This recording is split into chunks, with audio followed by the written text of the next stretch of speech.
So picture this, you're with your real estate agent and you tell them everything you're looking for in a house. All the details, right? Bedrooms, bathrooms, the amount of square footage you want, the neighborhood you want to be in, maybe even the school district you want to be in.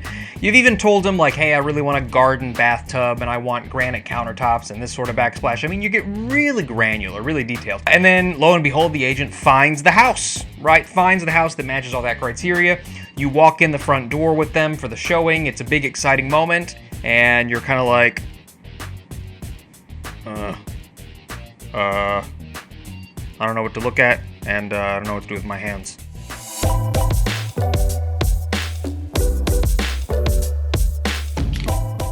Hey folks, Thomas Eaves with the Eaves Realty Group in Dallas, Fort Worth. And I see this happen all the time. It's usually first-time home buyers, though not exclusively. And they walk into a house and they kind of move around and kind of wait for some sort of karmic source to tell them like if it's good or if it's bad, and I don't know, they're like waiting for a sign. Maybe it's a spiritual thing, and I won't discount that. Maybe that's true, and maybe that's the right way to do it. But for those of us who are a little bit more rooted in reality that we're all experiencing, I wanted to give you all 10 things to look for whenever looking at houses with your real estate agent. All right, so let's talk about what this isn't. Okay, this isn't a replacement for an actual licensed inspector, right? You should hire an inspector like pretty much 100% of the time. There's very, very few cases where I say, you don't need a real estate inspection, don't worry about it. So this is not that, okay? So it's not a replacement for that. Additionally, we're not talking about the things outside of the property, right? So we're not talking about like the neighborhood location or the commute to work or anything. We're talking about like the actual, like what's on the property, what's within the boundaries of the property, okay? And in addition, we're not going to talk about things that like everybody knows, like, hey, the roof should be good and shouldn't be like, you know, covered in termites or something like that. Like that's, yeah, everybody pretty much knows that. So these are the things that you might not be thinking about. Okay, without further ado, let's get into it. So the first thing that you should look for whenever you're looking at a house with your real estate agent is maintenance issues. Specifically, look at the air vents. Okay, look at the air vents around the house. Are they covered in dirt? Do you see like this sort of area of dust right there on the ceiling outside of the air vents? If you have access to it, if it's in that little room in the hallway, you can look at the air filter that goes into the HVAC system. Like, does it look like it was changed in the last 30 days? Or, you know, is it covered in, like, is there a whole dog in there, right? That's relevant. So some other things that you could be looking at, look at the condition of the appliances, look at the bottom of the oven, look inside of the microwave. You can also look in the toilet bowls. I know that's kind of gross to talk about, but these things, in addition to like the ceiling fan blades and the baseboards, all of these things give a really, really good indication of the maintenance of the property. Meaning, has it been well taken care of? Have the owners really tended to it really well? Or is there a lot of what we would call deferred maintenance, right? And deferred maintenance is a really polite way of saying, you didn't maintain it, right? So the reason this is so important is because these things imply, if they didn't take care of the things that you can see that are out in the open, there's a very small chance that they took care of any of the other things, any of the super detailed things, right? So that's number one. Number two, and by the way, these are in no particular order, okay? So it's not like an order of importance sort of thing. Okay, number two is natural light. So here's something we don't often think about. So in North Texas, where I practice real estate, very common to have a big 2, maybe even 3-car garage on the front of your house facing the street. Not always, but it's very common. Sometimes they get a swing garage, it's on the side. Sometimes we have rear entry. But it's most common that it's on the front of the house. And so the reason, or rather the effect of this is that because the garage takes up so much of the footprint of the front of the house, there's very few windows on the front of the house. So whichever direction the house faces is where it gets the least sunlight, okay? Which means that the back of the house, where the living room, maybe the master bedroom, maybe the dining room are, those areas get a lot of natural light. Now, you have to decide if you're the type of person who this is a good thing or Is this a bad thing? So what are some situations in which that would be a good thing? Well, if you like natural light, right? If you don't like to turn on a whole bunch of light bulbs and you like your houses to be naturally lighted, that puts you in a good mood, then that's a really cool thing. If you're like a shift worker, someone who works in, say, nursing or something like that, who sleeps often during the day, maybe that's not ideal. Maybe that's not the best situation. You might also look at, like, does this house have enough windows for someone who likes a lot of natural light? You might look at, like, does it already have blinds? Do blinds come with this house? It's the type of things that people just don't think about whenever they're, I don't know, just walking around the house to figure out if the vibes are right. That ends up being really important once you've actually moved in. All right, let's move on. Number 3. This is kind of an interesting one. It's caulking. Caulking? Stephen caulking? No. So caulking is basically the... I couldn't tell you what it's made out of, but it's the stuff that goes in between all of the cracks between your baseboards and your walls and the eaves, zing, of your house and the wall of the house. It's basically... it seals all of the joints where stuff goes together, where masonry and wood and brick and all that stuff comes together. It seals the joints in between those things, okay? And houses that are really well maintained, it has a ton of caulk all over the place, okay? Nope. All right, we're going there. So where are some good places for you to look at indications of where the caulking is done well? Go into the kitchen and go into the bathrooms and look at where the sink is, right? Because the sink, obviously, a lot of water splashes out of there. There should be plenty of caulk in between the backsplash and the countertop. Why? Well, because if there's not, then there's a whole bunch of water going in between that joint and going down into the walls and potentially causing mold and all sorts of issues, okay? On the outside of the house, in between like all of the door frames and the walls, you should have caulking in there to prevent insects and all sorts of other creatures and moisture from going in there. In between the eaves of the house where it meets the exterior wall of the house, you should see caulking throughout there. There shouldn't be a whole bunch of gaps and space there. So caulking is a really, really good indicator. And frankly, inspectors tell the joke very often that like 90% of what's on an inspection report can be fixed with caulking. And it's probably not quite that much, but a lot of what's on an inspection report can be fixed with a caulk gun. Think we're going to get demonetized for saying caulk so many times? Okay. Let's just pretend it's not happening. All right, number 4, it's drainage. So drainage, this is pretty interesting because people think like, oh my God, I need like a landscaping expert or, you know, some sort of exterior inspector to come out and look at whether the drainage is going to work. Y'all, we all understand the concept of gravity, right? What is up here is going to make its way down here over time, okay? And so it's not rocket science. You want to look and make sure your house should be on kind of a little mound, right? And so on all sides of the house, the water should have somewhere to go, okay? Maybe it all goes to one point and kind of gets away from the house. Maybe it doesn't. Maybe the house has gutters and it's got, you know, the splash blocks at the bottom and stuff like that. That's all really cool. You just want to make sure there's no egregiously wet, muddy places where water, like it hasn't rained in a week and the backyard's covered in mud. Like that's a huge warning sign.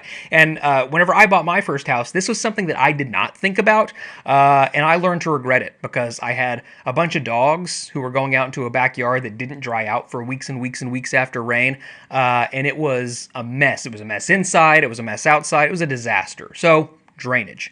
Number 5, diagonal cracks in the walls. Now notice I specified diagonal cracks, okay? All the time I've got people who we walk into a house and, you know, here in Texas, like I'm looking at it at an area on my ceiling right now where there's kind of a it's not a crack, but it's kind of a bulge, and it's just where the two pieces of sheetrock come together and the taping is kind of coming down from it a little bit. Not that big of a deal. It's really not a big deal at all. However, if you start looking at the doorways in the house, and the doorway from the corner of the door up to the ceiling has like this diagonal kind of jagged crack, not a straight up and down, not a left and right, a diagonal one, that is an indication that there's probably been some movement and some settling, and it doesn't always, but it could demonstrate some some bad foundation movement, some foundation problems. Sometimes it's just settling and it's not a big deal. But in that case, if you see that, you should probably get a foundation inspector. Not just an inspector, but a foundation inspector to come and look at the house and make sure it's within the ranges. Okay, next one is your shower situation. Look, all of us, pretty much, unless you have some sort of disorder, are showering on like a daily basis. So we spend a lot of time in our shower. The shower is like kind of important. And so, what's funny is that the showers, a lot of times they have doors and people don't even go in them. They don't even open them. Or it's got a shower curtain, and they don't even open up the shower curtain. I'm like, y'all, you should look in there. Not only should you look in there, but like, how's the water pressure? Turn it on. Is the water pressure good? Okay. How long does it take the hot water to get from the hot water heater to that fixture? Is the master bathroom on like the other side of the house? Is it going to take like a few minutes and a lot of wasted water for you to start getting hot water? It's important. Do you fit in the shower? Is the shower head like here? Or is it up here? Like where is it? This is important. It seems like something that's kind of trivial. It's like, oh, the shower? Like, yeah, the shower. Kind of important. In addition, a lot of times I've got young families who they've got a baby who they're going to need to bathe, and they don't realize until they've moved in that the house doesn't have like a tub, which is pretty important. So unless you want to bathe your baby in the sink, probably a good idea to make sure you've got a tub. Okay, number 7, insulation. Okay, now I put a little asterisk next to this one. If you're allowed, okay? So a really easy place to see the insulation in the house is to just go up into the attic, right? You crawl up you pull down the hatch, you walk up the little pull down stairs and just look in and see if there's that big, thick, white insulation in the house. You don't want to see that stuff that looks like dryer lint. That's really, really old insulation. Pretty ineffective. So you just want to see a good chunk of insulation in there. I can't tell you how many inches of it you should have, but like it's good to have quite a bit of insulation. Don't expect you to see insulation above the garage area. There's almost never insulation up there. But as long as it's over the main house, you're all good. And the reason I said make sure you're allowed is because your real estate agent might not be comfortable with you crawling up into the attic. But just say, hey, I'm just going to go to the very top. I'll stop. I won't walk in. And just be respectful. It's not your house, right? Not yet, anywhere. All right, number 8, smells. Trust your nose, because a lot of people, they try to paint the house with Kills, which is a type of paint that gets rid of smells and stuff like that. They put a bunch of plugins in there, a bunch of they'll spray an entire bottle of Febreze before you walk in. If it seems like they're trying to cover something up and your nose is giving you an indication that there's pet smell or smoke smell or something like that, pay attention. Okay, pay attention. That stuff can be really, really expensive to remediate. Okay. Number 9, the windows of the house. All right, this one's going to get a little bit complicated because it's not about what you think it's about, okay? So, 1, do the windows open? Okay, the super old ones get messed up. They oftentimes don't open. So just make sure the window's open. Like, could you get out of them in like a dangerous situation, a fire perhaps? Like, if you can't, it's kind of a problem. Can the windows open?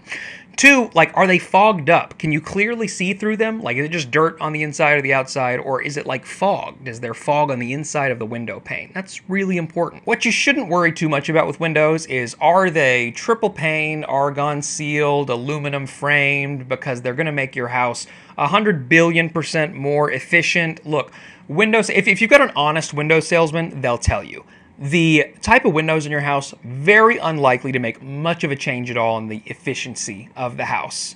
And by the way, it's just a percentage game. Okay, the percentage of the exterior of your house that is windows is like, I don't know, 5%, all the way up, maybe in extreme cases, house with a whole bunch of windows, maybe 20%. Okay, so that means that the other 80 to 95% is wall. Okay, so the quality, the thickness, the masonry on that wall, the insulation in that wall make a really big difference. But the window pane, not that much difference at all. And I'll just do an exercise with you to prove that to you.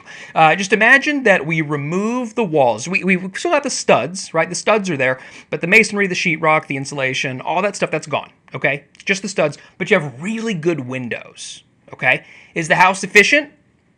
Well, no, there's no walls. Okay, now flip it, okay? You got really solid walls, great insulation, a good thick brick exterior, great sheetrock and green board and all that good stuff. Really, really nice stuff, but you don't have any windows. Is the house efficient?